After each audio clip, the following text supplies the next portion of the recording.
So now let's see how we can work around with grid and grid settings inside of Photopea. So in order to first of all enable the grid, you need to go around onto view and then check the grid on the show menu right here. So once you do that, you don't see the grid right away, as you can see right here. So to enable the grid, you need to go around over here onto edit. Then you can go to preferences right here. So let's just go around over here onto edit, then preferences. And here you can see that grid is an option.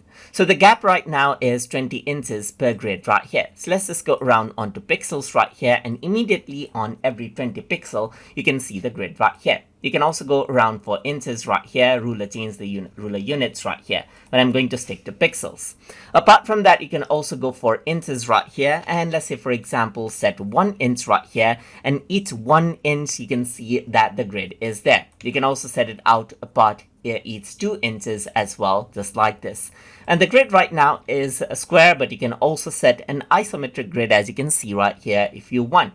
And you can go around and change the gap of the grid as well as you want, just like this.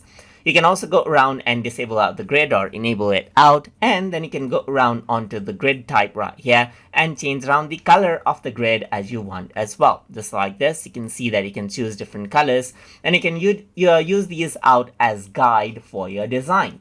So that is how you can work around with the grids, enable it, and then work around with the grid settings. And if you want to turn off the grid again, then you simply go around onto show and disable the grid, and this is what you have right here. So that is how you can go ahead and work around with the grid and grid settings inside of Photopea. So hope you guys learned something as always. And as always, please like, comment, share, and subscribe.